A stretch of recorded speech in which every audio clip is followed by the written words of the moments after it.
आप सबको ध्यान होगा कि जब ये प्रोटेस्ट चल रहा था तो इस प्रोटेस्ट को रोकने के लिए पुलिस फोर्स ने लाठीचार्ज का उपयोग किया था। उन्होंने यहाँ तक कि टीयर गैस का उपयोग भी किया था। तो आज का महत्वपूर्ण सवाल ये है कि क्या एक पीसफुल प्रोटेस्ट को लाठीचार्ज के जरिए और टीयर गैस के जरिए रोका जा सकता है या नहीं। देखिए, अगर मैं हमारे संविधान की बात करूँ तो हमारा जो संविधान है वो ये कहता है कि जो आर्टिकल 19 क्लॉज 1B है, उसके ज़रिए आप और मैं जैसे हर भारतीय नागरिक के पास ये पावर है कि वो किसी एक जगह पर एकत्रित हो सकता है काफ़ी सारे लोगों के साथ, बशर्ते उसके पास किसी भी तरह का कोई वेपन्स ना हो।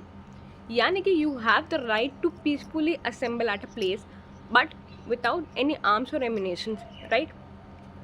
सो अगर एक प्रोटेस्ट पीसफुल है, जहाँ किसी के साथ कोई मारपीट नहीं हो रही है, ना तो आप किसी पब्लिक प्रॉपर्टी को डैमेज कर रहे हो, ना आप किसी प्राइवेट प्रॉपर्टी को डैमेज कर रहे हो, ना आप कोई पत्थरबाजी कर रहे हो, तो इस सिचुएशन में पुलिस जो है वो लाठीचार्ज का उपयोग नहीं कर सकती, वो टीयर गैस का उपयोग नहीं कर सकती। एक्सेप्ट हमारा जो संविधान है उसमें ये जो अधिकार हमें जो दिया गया है कि राइट टू असेंबल पीसफुल, ये असेंबल का जो राइट है ये एब्सोल्यूट राइट नहीं है, यानी कि असीमित राइट नहीं है। अगर हमारी भारतीय सरकार को ये लगता है कि इस प्रोटेस्ट की वजह से जो लोक व्यवस्था है वो भंग हो सकती है, या अगर उन्हें ऐसा लग रहा है कि इस प्रोटेस्ट की वजह से जो हमारी भारतीय सुरक्षा है उस पर किसी भी प्रकार का खतरा आ सकता है, तो इस सिचुएशन में वो उस प्रोटेस्ट को वहीं के वहाँ रोक सकते हैं।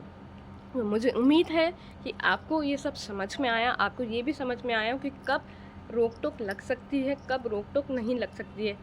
सावधान रहिए, सतर्क रहिए और बने रहिएगा मेरे साथ। धन्यवाद।